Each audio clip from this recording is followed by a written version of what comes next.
చెప్తున్నారంటే చెవుల్లో చెప్తారు. అదే సార్ వాళ్ళ వెనక చాలామంది రౌడీలు ఉంటారండి, కిరాయి హంతకులు ఉంటారంటే, మీకు కరెక్ట్గా యోగి ఆదిత్యనాథ్ లాంటి ట్రీట్మెంట్ కనుక ఒక్కొక్కడికి ఇస్తే,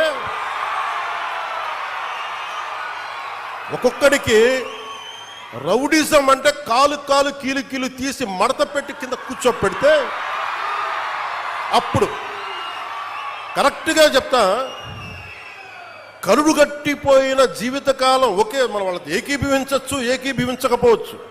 నక్సలైట్స్ తోటి, వామపక్ష తీవ్రవాదులతో మనం ఏకీభవించవచ్చు, ఏకీభవించకపోవచ్చు.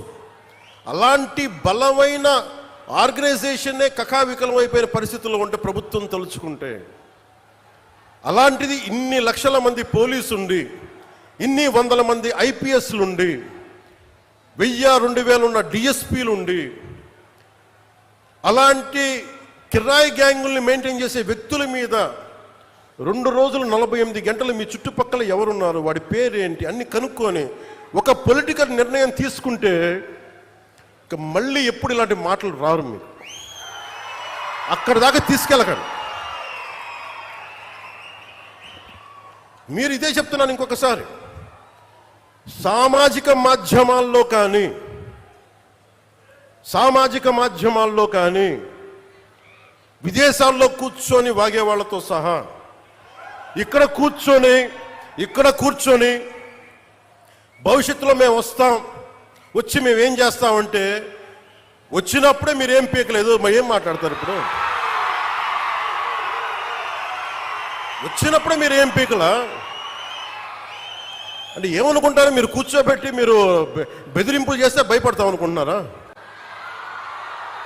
దానికి మేము ఒక్కడు చిన్నప్పటి నుంచి కూర్చొని అమరజీవిని గుండెల్లో పెట్టుకున్నాడంటే వాడికి ఎంత పిచ్చి ఉంటుంది?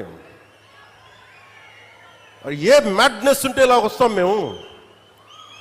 ఏ అండదండ లేకుండా పార్టీ పెట్టి ఇక్కడ దాకా వచ్చామంటే ఎంత కమిట్మెంట్ ఉండాలి నీకు, సమాజం మీద, దేశం మీద, రాష్ట్రం మీద, ప్రజల మీద. పద్ధతులు మార్చుకోండి. ఒక మాట అనాలంటే అలాంటి తప్పేం లేదు. డెమోక్రసీ ఇది, ప్రజాస్వామ్యం. ఖచ్చితంగా అనండి. అనటానికి కొన్ని గీతలు ఉంటాయి. గీతలను దాటి మాట్లాడితే మీ చేతికి మళ్ళీ ముద్రలు వేయడానికి ఏముంది? అలా మాట్లాడే వాళ్ళు చెప్తున్నాను ఇప్పుడే, మీ చేతి మీద గీతలు తీసేస్తాం, అంత అరగదీస్తాం, గుర్తుపెట్టుకోండి. ఏమన్నా కలెక్టర్స్ ఎస్పీల మీటింగ్లో కూడా నేను ముఖ్యమంత్రి గారి సమక్షంలో తెలియజేశాను, ఈ రాష్ట్రంలో రౌడీజం, బెదిరింపులు, మన ఉత్తరాంధ్రలో కూర్చోబెట్టి కొంతమంది బెదిరించి ఒకటే చెప్పాను, రౌడీజం చేసే వాళ్ళని బెదిరించి వాళ్ళని పంపించి కదా మనం వచ్చింది. మనం అలాంటివి చేస్తే మనకి వాళ్ళకి ఏంటి తేడా? ఇది నేను చెప్పాను, నేను జనసేన మేము ప్రభుత్వంలో భాగం, అవసరమైతే చాలా ఖచ్చితంగా ప్రతి విషయాన్ని, అంశాన్ని తెలియజేస్తాం. వెరీ కన్స్ట్రక్టివ్, మేము పార్ట్ ఆఫ్ దిస్ అలయన్స్. అందుకని దీన్ని ప్రతి ఒక్కరు దృష్టిలో పెట్టుకోండి. అలాగే మీరు వైసీపీ వారికి కూడా చెప్తున్నాను, నాకు మీరంటే గౌరవం. బొత్స గారు లాంటి నాయకులు ఉన్నారు, మా పార్టీలోకి సామినేని ఉదయ్ భాను గారు లాంటి నాయకులు వచ్చారు, శ్రీనివాసులు గారు లాంటి నాయకులు వచ్చారు ఒంగోలు నుంచి, బాలినేని శ్రీనివాసులు లాంటి గారు. అప్పుడు వాళ్ళు బ్యాలెన్స్డ్గా ఉన్నారు, ఇప్పుడు బ్యాలెన్స్డ్గా ఉన్నారు. కానీ మీరు కూర్చొని పాత పద్ధతిలోనే మళ్ళీ మేము ఇష్టారాజ్యానికి చెడతామంటే నేను విసిగిపోయానబ్బా. ఒక జీవితం రోడ్డు మీద వెళ్తుంటే ఒక యాక్సిడెంట్ అయితే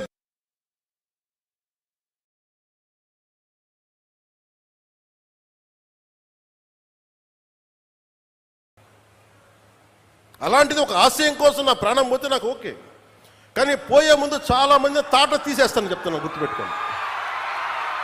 ఒళ్ళుపై తెలియకుండా, బాధ్యత లేకుండా, అడ్డగోలుగా మేము చేసేస్తాం ఏదైనా, మొత్తం తీసి రోమం తీసి కింద కూర్చోబెడతాం, గుర్తుపెట్టుకోండి. మిమ్మల్ని మీ చేత చప్పట్లు కొట్టించుకోవడానికో అరుపులుగా నేను చెప్పట్లేదు, ఇది వేదంతో చెప్తున్నాను. ఇది వేదనతో, బాధతో ఒక్కళ్ళు మాట్లాడలా, మనకి రాష్ట్ర విభజనప్పుడు ఒక్క ఎంపీ కూడా మాట్లాడలా. రాష్ట్ర విభజన జరిగితే మాకు వచ్చే నష్టం ఏంటి మాట్లాడాల. జరగకూడదు అని వెళ్ళారు. ఒక్కడెళ్ళి కూర్చొని ఎంపీల్లో మాకు ఈ నష్టం వస్తుంది మాట్లాడడానికి భయం, కొడతారో లేదు వ్యాపారాలు పోతాయేమోనని. అంత దరిద్రపు గొట్టు బతుకులు ఎందుకు మనకి? ధైర్యం లేని సమాజం ఎందుకు? ధైర్యం లేని నాయకులు ఎందుకు? సిగ్గుండాలి కదా మనకి. అరే ఒకడు కూర్చోబెట్టి 56 రోజులు మొత్తం కడుపు కాలి ఏడుస్తాం. అతనికి కడుపు మంటకి భరించలేక బంకబట్టి గుడ్డ కట్టుకొని బట్ట కట్టుకొని కానీ కడుపు నిండా పెట్టుకొని ఏడిస్తే అతని ప్రాణత్యాగం మీదకు వచ్చింది. అలాంటి రాష్ట్రానికి అన్యాయం జరుగుతుంది, ఒక్కడు మాట్లాడేంటి? నాయకులు చేసిన తప్పులకి ప్రజలను ఎలా శిక్షిస్తారు? ఆ కోపం ఎవరికి ఉండద్దా? మనలో మనం కొట్టేసుకుందామా కులాల కింద? అమరజీవి జలధార వస్తే ఒక కులానికి వస్తాయి ఆ నీళ్లు. ఈ వేదిక పైన అంతా ఒక కులమా? పనిచేసే వాళ్ళంతా ఒక కులమా? ఏం మాట్లాడతారు ఒక్కొక్కళ్ళు? కులాల సమూహంతో కూర్చోబెట్టి కొట్టుకుంటాం కానీ సమిష్టిగా ఇది ఆంధ్రప్రదేశ్, ఇది భారతం, ఇది భారతదేశం అని లేదే ఎవరికి. నాయకులు కూడా కావాలని అదే కోరుకుంటా ఉన్నా. నేను ట్రాన్స్పరెంట్గానే పట్టుకొచ్చాను. 10,000 మందికి ఏకదాటిని ఇచ్చానంటే నా కులపోళ్ళని ఇచ్చానా? నేను ముక్కుముఖం తెలియదు నాకు ఒక్కొక్కళ్ళది. నేను ఒకటే చెప్పాను, వెరీ స్ట్రిక్ట్ పాలసీ. నేను 20 మందిని ట్రాన్స్ఫర్ చేయగలను నా పరిధిలో. Very clear cut instruction. ఒక లంచం ఉండకూడదు. వారికి ఇప్పించాం 10,000 మందికి, ఒక 10,000 మంది పైచులకు పైగా అట్ వన్ గో. ఇంతకుముందు అదే దానికి రేట్ కార్డు ఉండేది గత ప్రభుత్వంలో. ఈ కార్డు ఇవ్వాలంటే 30,000, దానికి 5,000, 15,000, పారం 60,000, దానికి ఒక 60 కోట్లు 70 కోట్ల ఆదాయం మళ్ళీ దానికి. అవన్నీ తీసేసాను కదా. ఈరోజు రోడ్లు ఎందుకు వేస్తున్నారు? నువ్వు లంచాలు తీసుకొని అధికారుల దగ్గర రోడ్లు ఏమంటే వాళ్ళు ఎందుకు వేస్తారు? అందుకు ఫస్ట్ లంచం అనేది తీసి పక్కన పెట్టాం.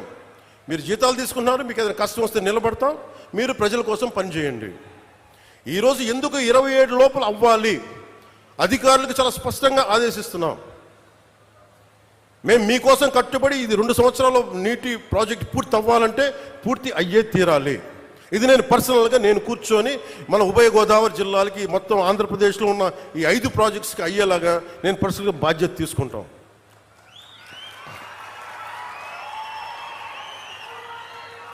మీరు ఊహించుకోండి, నా స్వార్థం వదులుకోకపోతే, నన్ను నేను తగ్గించుకోకపోతే 3,500 కోట్ల రూపాయలతోటి పల్లి పండుగ 1.0 చేసేవాళ్ళమా?